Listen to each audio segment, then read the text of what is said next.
Well, Dr. David Ludwig, author of Always Hungry, you're very, very welcome to the podcast. When we think of obesity, we think of poor eating habits, a lack of willpower or staying power, an inactive lifestyle and a calorie surplus. But your thesis is that the whole subject of obesity is much more complicated and nuanced than this. Yes, indeed. If it weren't more complicated and nuanced, we would have solved the problem a century ago. In fact, the modern approach to weight loss based on calorie counting and what's come to be known as the energy balance model got its start more than a century ago. One of the first best-selling diet books of the 20th century, of the 1900s, by a woman named Lulu Hunt Peters, who was published in around 1920, runaway bestseller. You could find that book on the shelf today. She divides things into 100-calorie portions, whether it's cheesecake, cauliflower. You figure out how many of these 100-calorie portions you need for weight stability. Subtract perhaps 5 of those, 5 to 8. So you have a 500 to 800-calorie deficit, and then watch your problem take care of itself. Of course, over the short term, low-calorie and what evolved into low-fat diets, they'll work. The problem is that over the long term, they don't, because the body fights back against calorie restriction. We, of course, get hungry. That happens very quickly. I mean, most people can't go, one meal to the next without snacking because of hunger. So how are we supposed to ignore our hunger, not just for days, weeks, or months, but permanently, according to this approach? And even if you could, the body fights back in other ways, such as with slowing metabolism, meaning that you have to eat less and less over time on a conventional calorie-restricted diet to keep the weight falling off as your metabolism slows and slows. Referring there to the metabolic set point, is that right? Well, the term set point is not well defined. We know that set point isn't set in stone. How do we know that? Populations with stable genetic risk for obesity are showing inexorable increases in obesity year after year around the globe. And how do we explain that? So the set point has to be some kind of interaction between genes and environment, meaning that it's not set in stone. We can adjust it by changes in our environment or in our exposures. And according to a different way of thinking, part of what's broadly called the metabolic or fuel partitioning paradigm, and one specific version of that's the carbohydrate insulin model, the processed carbohydrates, not exclusively, but as a driving force, has produced changes in our hormones and metabolism that increase the body weight set point.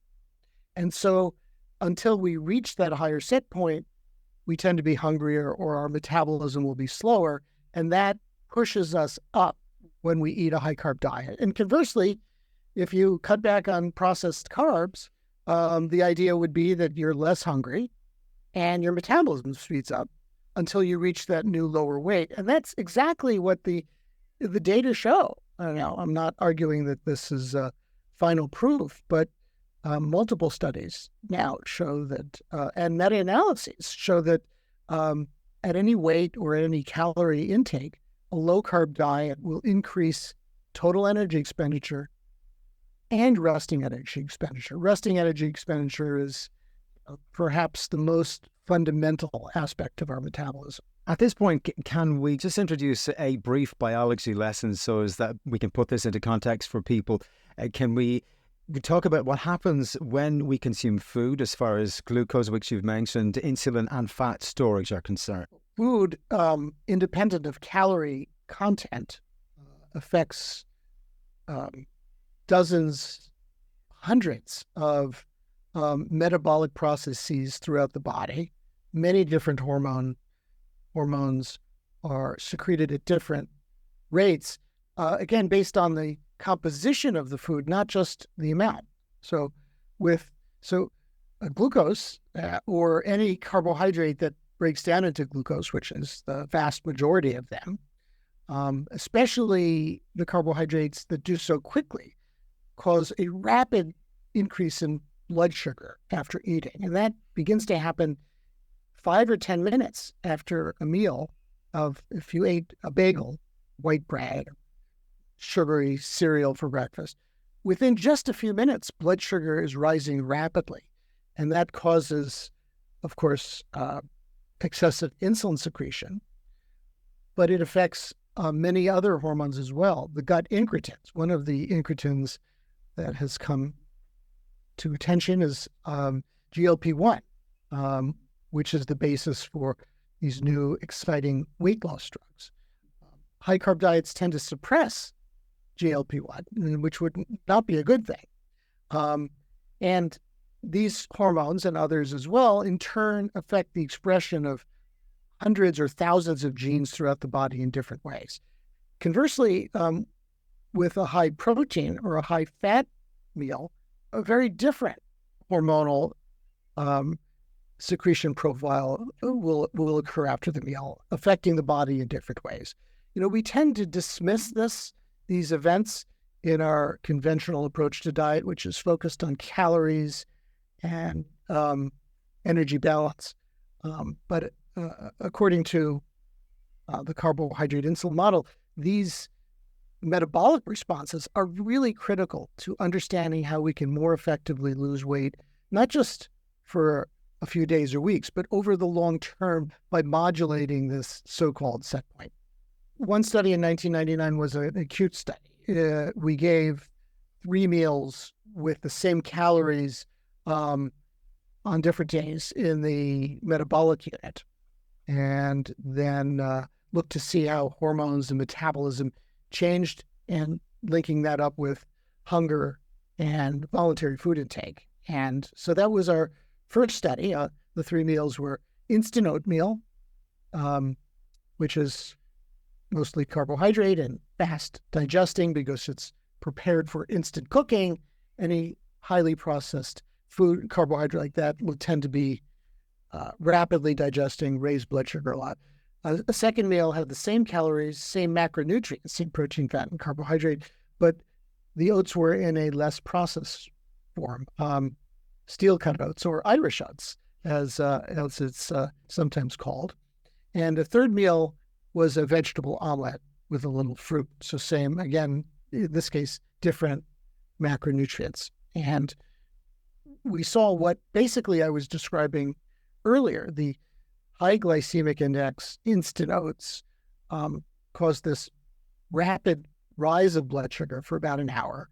But after 2 or 3 hours, blood sugar crashed, as did another key fuel called fatty acids, non-esterified fatty acids.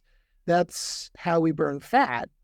And that's the key fuel that we need to burn if we're going to lose weight. And free fatty acids are a great fuel for the body and are used predominantly when we're fasting. So both of these crashed after a few hours after the instant oatmeal. And at that time, we saw a surge in counter-regulatory hormones, the hormones that are emergency stress messengers, in this case, epinephrine. And epinephrine is a sign that the brain is perceiving an energy crisis. It's not getting access to as much fuel as it wants. And so it causes a stress response, releases epinephrine. Epinephrine pulls calories out of storage. But also at that time, we're likely to feel excessively hungry because hunger is a very quick way that the trick that the brain uses to get us to eat and thus get more energy. Insulin is a key player in driving the accumulation of fat, and this is where our consumption of carbohydrates, it comes in. Sadly, you've spoken about this in the past, the food pyramid, which I think came about maybe 40, 50 years ago, promoted the abundant consumption of those carbohydrates that I mentioned, at the same time demonizing fat consumption, which has driven this obesity epidemic in recent years. Can you talk to us about your views in relation to this demonization of fat while at the same time, the promotion of carbohydrates has been prolific, to say the very least. Based on very simplistic notions of energy density and calories per bite, and to some degree tastiness, which is another very squishy concept in nutrition. Most nutrition scientists and the government thought that by simply reducing fat and promoting carbohydrate, people would spontaneously be moved to a negative energy balance. They would spontaneously eat less and thus lose weight, avoid, prevent or treat obesity without even having to worry about what kinds of carbohydrates they ate. And that's all very explicitly expressed in the scientific literature, that the thought at this time in the 1980s and even into the 1990s was that all fats are fattening and we should eat all of them sparingly, which is why that pyramid had all fats at the top, including things like nuts and olive oil and dark chocolate, foods that we now know are not only very healthy, but can be useful for weight loss. And at the same time, there was very little attention to the quality of the carbohydrates. So all sorts of processed carbohydrates were at the base. We were supposed to eat 6 to 11 servings of them. And on one level, it worked. Americans, and to some degree, the rest of the world, decreased the proportion of their diet as fat, increased the proportion of their diet as carbohydrate. Unfortunately, during that time, obesity rates increased at their fastest. The rate of increase has slowed down a little bit since then, but it's still going up. And I think that there's still a strong persistence of the low-fat, all fats are bad, count calories and restrict mentality that is pervading the public to this day. In terms of insulin, this is not controversial in the lab. This is endocrinology 101. If you give a rat insulin and let it just feed freely, it'll eat more and gain weight and gain fat. If you give it insulin and restrict food so that it can't eat more, it just has to eat the same amount or the same amount as a control animal, it still gets fat, not quite as quickly, but the insulin is thus causing, even when you don't eat more, even when the animal doesn't eat more, it's causing more of those calories that are coming in to go into fat rather than into lean tissue or to the brain, which is exactly what we wouldn't want to happen. So this is not in debate. It clearly happens in humans.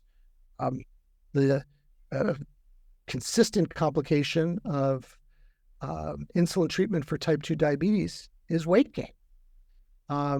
This can be shown in many different ways. And what macronutrient raises insulin the most? It's the processed carbs. There's no doubt about that. Protein also raises insulin to some degree, but it also raises glucagon, which is a hormone that comes from cells right next to insulin in the pancreas and counterbalances insulin.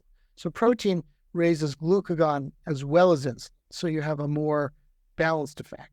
And fat has little effect on insulin at all. Fat tends to come in underneath the hormonal radar screen. Can we talk about solutions then, the merits of a ketogenic diet? Could you talk to us about what you perceive to be the benefits of this? I begin by saying I don't believe that the world or the U.S. or European public needs to give up all carbohydrates. Simply cutting back on the processed carbs that flooded our diet during the low-fat years, cutting back on those processed carbs, replacing them with some protein, healthy fats, would move the public health needle a lot. And for many people, that should be sufficient to prevent the inexorable kilo of weight gain that happens every year, beginning in young adulthood and resulting in obesity by middle age. For some people with more significant metabolic problems, and certainly with diabetes, type 2, and we could talk about type 1, that may also There may also be a role here for treatment of type 1 this way. But in the case of type 2 diabetes, more intensive carbohydrate restriction up to including a ketogenic diet may be especially advantageous. Diabetes is defined essentially as carbohydrate intolerance. It means when you eat carbohydrate, you can't control your blood sugar, and it goes excessively high. And that high blood sugar and associated metabolic problems damages the body and leads to the long-term complications. So if the body can't handle, is intolerant to carbohydrate, what's the purpose of giving such a high carbohydrate diet, as was traditionally the case? The thinking back in the 70s and 80s is that you'll improve insulin resistance. And in some cases, perhaps, but simply by reducing or eliminating carbohydrate, people with diabetes can get near normal blood sugars very quickly, sometimes within the first day. And so there is a lot of exciting but preliminary research on low carbohydrate diets and diabetes. One of my trainees in my group just got a major grant from the government, a woman named Belinda Lennox, an endocrinologist at Boston Children's Hospital, a major grant to look at a very low carbohydrate ketogenic diet in type 1 diabetes, where blood sugar control is also critical. You'd have to take some insulin, but on typical high carbohydrate diets with typical insulin preparations, blood sugar can go too high soon after eating and too low later after eating, and you can lose on both ends. So I think this is an area where we need definitive trials. The last thing I'll say about this is the U.S. government has funded many multi-center, $100 million plus trials of low-fat diets for major diseases, for weight loss or for diabetes, for heart disease prevention and diabetes. And basically, these were all null and negative, essentially failed trials from that perspective. There's never been one large-scale definitive low-carbohydrate diet trial like that, and it's long past due, and we may have to turn to philanthropy to get some of these key studies funded. Really interesting. I'm curious to hear your thoughts on fruit, and we know that fruit is a source of fructose. So in the context of a low-carbohydrate diet, where would you sit? Certainly, sugar is a big problem. Sugar in its various forms are half glucose and half fructose, and I think both are a problem in the rapidly released form that is sugar. Fruit has considerable amount of fructose. It has other sugars as well, depending on what kind of fruit. And many fruits are low glycemic index. The sugars are sequestered within the cellular structure of the fruit and surrounded by fiber. But it's not just the fiber, it's the structure of the cells of the fruit. So if you eat an apple, even if you chew it, a lot of that sugar is still contained in the structure of the flesh of the apple, and it takes a while for the digestive tract to extract out the sugar.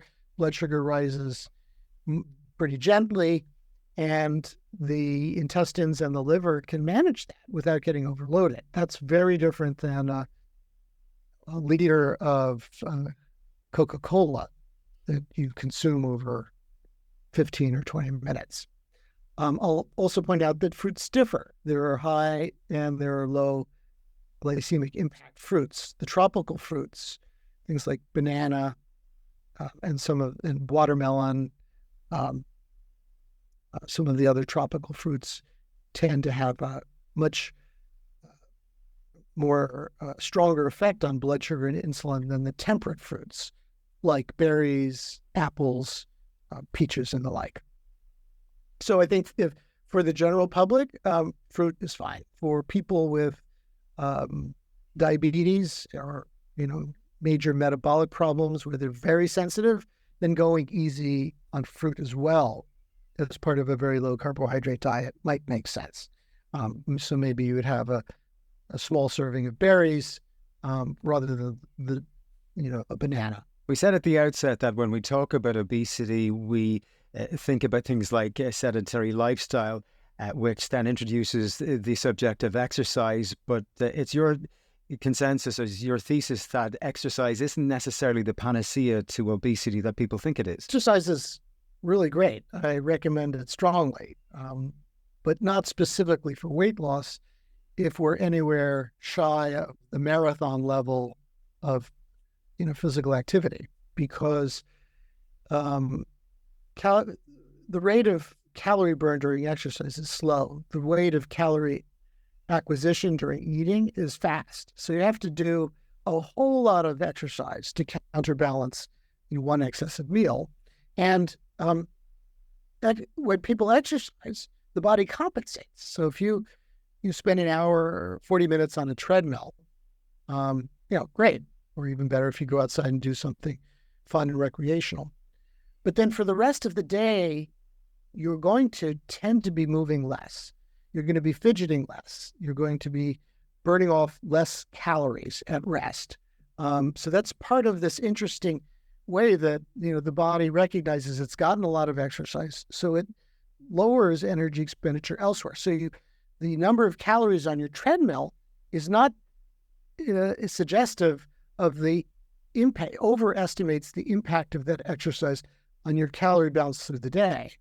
And of course, when you exercise, you tend to get hungrier and you'll tend to eat more, which is why that when you look at the meta-analyses of exercise, many of them will report benefits.